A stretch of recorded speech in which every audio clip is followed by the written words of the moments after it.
What's good, YouTube? Stare to what it's like to be in every U.S. field. I'm pretty sure watching this on YouTube. Like, come subscribe to the notification, get notifications out of the video. And let's get into that bitch game. All up on my man. She said she love let's speed, boy. Y'all got to do Delta your homework Force. on that speed. Nobody knows you're in Delta Force. That's the first thing you learn. Not your neighbors. That's that. Hey, that's that bitch shit. Delta Force, fuck them niggas. That's that bitch shit. That's it. They say that's that first shit you learn. Nigga, fuck that shit. That mean you a bitch if you want Delta. Your extended family, not the people you grew up with. You have a cover story and you've told it so many times, it almost feels true. You were selected out of the Army. Maybe Rangers, maybe Special Forces, maybe something else. It doesn't matter now. What matters is that you survived a selection process so classified that the Army officially denies the unit exists, while simultaneously cutting them a budget that would make a small country nervous. Your day starts at 0500 hours. You run, not because someone told you to, because stopping means falling behind, and nobody in this building falls behind. The guy next to you on the track has done things that will never be in a newspaper. You have too. Delta specializes in one thing: direct action at the highest level. Hostage rescue, high-value target raids, the kind of missions where failure isn't an option because failure means someone important dies and a senator has to explain it on television. You work in a 4 to 6 man team. No ranks get used in the building. You call everyone by their first name or their call sign. The culture is flat, quiet, and extremely good at violence. Your kit is the best in the world. Weapons that haven't been issued to anyone else yet. Night vision that turns darkness into green daylight. You've trained so long with all of it that gear stops being gear. It's just part of your body. The mission brief comes through. Location classified, target classified, timeline 36 hours. Tonight it's a hostage rescue inside a fortified compound. 2 floors, unknown number of armed men. You breach fast, clear room by room, and reach the target in under 4 minutes. Nobody outside that building will ever know how close it came to going wrong. You don't ask questions you don't need the answers to. You study the target package, run the rehearsal, check your gear. Your team moves through the building like it's routine, because for you, it is. Nobody will ever know what you did. That's the job. 75th Ranger Regiment.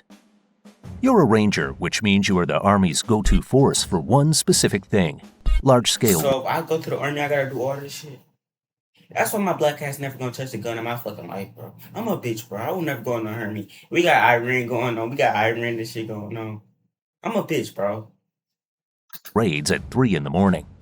You show up fast, hit hard, and leave before the sun comes up. Simple concept, brilliant execution. Every Ranger passed the same 62-day Ranger School, spread across Georgia, the mountains, and the Florida swamps. You did it on 4 hours of sleep a night and about 1,500 calories a day. By week 3, you were hallucinating. By week 5, you stopped caring. You finished because you weren't going to be the one who didn't. There are roughly 3,500 Rangers spread across 5 battalions. You deploy more than almost anyone else in special operations. Not months at a time, rotations. Back home, back out. Your duffel bag is always half-packed. Tonight the mission is an airfield seizure. You've done this in training so many times your hands know the movements before your brain catches up. Plane, static line, door, jump. You hit the ground, you move. The objective is 800 meters. You cover it fast. The airfield belongs to you in under 12 minutes. By the time conventional forces land behind you, the hard part is already done. That's the deal. Rangers take the door, everyone else walks through it. Your battalion sergeant major has a saying he repeats so often, it stopped being a saying and became a fact. Rangers lead the way. He's not being poetic. U.S. Army Special Forces, Green Berets. You've been in this village for 47 days. You speak the language well enough to sit with the elder, drink the tea, and figure out who's actually trustworthy. This is what Green Berets do. The core mission isn't raids, it's unconventional warfare. You build things, relationships, networks, entire fighting forces out of nothing. Unconventional warfare, the mission since 1952. Tonight your partner force is conducting its first independent raid. You're in the background, advising, watching them clear rooms you trained them to clear. You only step in once, a quiet correction over the radio, and then it's their operation again. You operate in a 12-man ODA, every man cross-trained in at least 2 specialties: weapons, comms, engineering, medicine. Your medic can do surgery in a hut with no power. Your comms guy can reach headquarters from the middle of nowhere with gear he built himself. You've lived in Afghanistan, Iraq, Syria, and places your team never names. You wear local clothes, eat local food, grow the beard. You don't just visit, you become part of the country for a while. Your 12-man element just shifted the military balance of an entire province. Nobody back home will ever read about it. It'll show up years later as a single footnote in a Washington think tank report. Freedom, it turns out, is a very slow and complicated project. 160th Special Operations Aviation Regiment. This look like a crazy ass suit. I'd be scared if I see a nigga like this. I'll get the fuck on. Night Stalkers. You can't land where you're going. There's no landing zone. There's a rooftop that's 40 feet wide, surrounded by power lines in a city that doesn't know you're coming. You land on it anyway. You're a Night Stalker, the 160th SOAR, the helicopter pilots and crews that insert and extract everyone else on this list. Delta, DevGru, Rangers. None of them get in or out without you. You are the reason the mission happens. You are also the last person who gets credit for it. You fly MH-60 Blackhawks, MH-47 Chinooks, and AH-6 Little Birds. You fly at night at low altitude, in weather that grounds commercial aviation. You wear 4-tube night vision goggles that give you depth perception in complete darkness. The margin for error on your approaches is measured in feet. The mission tonight is an infill for a Delta package. You're flying into a valley in total blackout. No lights, no radio chatter. The rotors are baffled. Quieter than a standard Blackhawk, but not quiet enough that you're not nervous. Oh, I had that You put helicopter them in on the GTA. X, exactly where they need to be, exactly on time. Then you pull back out into the dark and hold at altitude, waiting, because when they call for extract, you need to already be close. Night Stalkers don't quit. It's the motto. It's also just a description of what happens. DevGru, SEAL Team 6. DevGru is the Naval Special Warfare Development Group, formerly SEAL Team 6, the unit that ran Neptune Spear, the operation that killed Osama bin Laden in May 2011, Oh my god, I thought that was the Supreme Iran nigga that died. making them simultaneously My the most bad. famous special operations unit on the planet, while still operation in deep shadow. It's a strange combination. You were selected out of the regular SEAL teams after at least 3 years of deployments. The screening is brutal in a specific way, not just physically, but technically. They want to know how you think under pressure, what decisions you make when everything is wrong and time is up. You operate in small assault teams, 8 to 16 operators. You specialize in direct action, hostage rescue, and precision raids. Your kit is a generation ahead of anything in the regular military. Some of the weapons you train with don't have a public designation yet. Tonight's mission is a maritime hostage rescue. You practice this evolution more than you can count. Fast rope from a helicopter onto a moving vessel, clear multiple decks, locate the hostages, neutralize the threat, extract. You've run this scenario 400 times in training. Tonight is the 401st. The difference is that this one is real. You don't think about that. You think about the door in front of you. Then the door opens. U.S. Navy SEAL teams. The water is 58 degrees and it's 3 in the morning. You've been in it for 22 So like minutes. a military got all the security shit. I thought we just shooting niggas and got one team and shit. Y'all got all this shit. Damn, that shit crazy as hell. Your hands are not fully working. That's fine. You don't need your hands for this part. You need your fins. You're a SEAL. Not What the DevGru, fuck? not Team 6, a regular SEAL team, which means you are still among the most capable special operations forces on Earth. I'm an Buds took animal. 6 months. Hell Week alone was 5.5 days of continuous evolution. No sleep, cold water, sand in everything. Instructors who seemed to be having a great time. 25% of your class made it through. You were one of them, and you are still not sure how. You deploy as part of a platoon, often operating in smaller squads. You conduct underwater demolition, reconnaissance on beaches before a marine landing, direct action raids from the sea, from the air, from the surf. The acronym was chosen carefully: Sea, Air, Land. You operate in all three. The target tonight is a coastal facility. You've been underwater for 40 minutes. The rebreather on your back makes no bubbles, nothing that floats to the surface, nothing that gives you away. You surface 10 meters from the dock.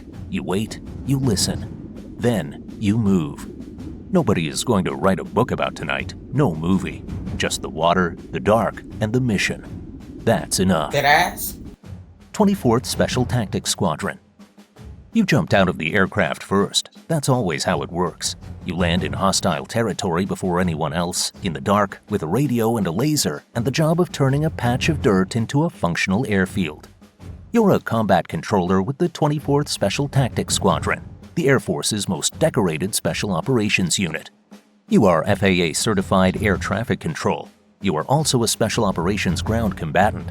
Both of those things are true at the same time, and yes, it's a strange combination. Your job is to make the air-ground connection work when everything is trying to make it fail. You carry a 90-pound rock. Inside it, radios, lasers, batteries, and enough medical supplies to keep someone alive until the helicopter you called gets there. Right now, you're embedded with an Army Ranger element. They're taking fire from a tree line 300 meters north. You get on the radio. You're talking to a fast mover at 25,000 feet, giving coordinates, wind, elevation, talking him onto a target you're painting with a laser that's invisible to everyone except his targeting pod. 9 seconds later, the tree line is gone. The Rangers keep moving. Nobody asks how you did it. Nobody needs to. That's why you're here. The 24th has been in Afghanistan, Iraq, Somalia, Syria. Wherever the Air Force needs to reach the ground and the ground needs to reach the sky, the 24th is the connection. They're the quiet link that makes every other unit on this list work better. Marine Raiders, MARSOC. You're a Marine Raider. MARSOC, Marine Corps Forces Special Operations Command, was activated on February 24, 2006. You made it through the assessment and selection course, 3 weeks designed specifically to find out if you'll quit. Most people quit. You didn't, but there were 2 days in week 2 where you understood why they do. You deploy in 14-man teams called Critical Skills Operator Detachments. You specialize in foreign internal defense, special reconnaissance, and direct action. You've been to the Philippines, Somalia, Syria, and Mali. The Marine Corps doesn't confirm most of it. You don't bring it up. Nigga, can you stop saying you, nigga? I didn't do none of this, nigga. I'm a bitch. I'm staying my black ass at home and I'm reacting to this shit. Can you stop saying you? Nigga, say you. Say. Your team has been working with a partner force for 6 months, training them, building them up, teaching them how to fight the problem in their own backyard. Today, they're running the mission. You're in the back advising. You watch through night vision as they execute a coordinated assault on a compound you helped plan. When it's over, they secure their own perimeter. You didn't lead it, that's the point. They execute it almost perfectly. You make a note of the one thing they got wrong. You'll fix it tomorrow. The Raiders trace their name back to World War II, Marines who conducted guerrilla warfare across the Pacific. The modern version has night vision and encrypted comms. The instinct is the same. Get in, break things, leave the place better defended than you found it. Intelligence Support Activity, Task Force Orange. You don't look like a soldier. That's the point. You've been in this city for 6 weeks. You have a cover identity, a local phone, and a rented apartment above a bakery. You know which coffee shop the target uses on Tuesday mornings, which route he drives, which guard changes at which time. You are ISA, the Intelligence Support Activity, also called Task Force Orange. ISA was created in 1981 after Iran, after the military realized it kept launching special operations missions without adequate intelligence and kept paying for it. You work in 2 to 4-man teams, months ahead of the shooters. You map the pattern of life, find every weakness, and hand it off clean. You will never meet the men who use your intel. You will never know exactly what they did with it. Your war doesn't look like war. It looks like one guy drinking coffee across the street, reading a newspaper, watching. But somewhere downstream, a Delta team, a Ranger platoon, a DevGru assault element, someone is about to walk into a building knowing exactly what's behind every door. That's because of you. The target just arrived. You pick up your phone. Oh, so I'm the undercover cop. Nigga, I'm the undercover military nigga. I do that. Time to go to work. Shit. Alright, YouTube. W ass video. W ass good video. I don't want to be no military. I'm a bitch. Like I said, I'm ugly ass so I'm a black ass bitch. I know I don't get hoes. I don't. I'm a bitch. I'm sorry.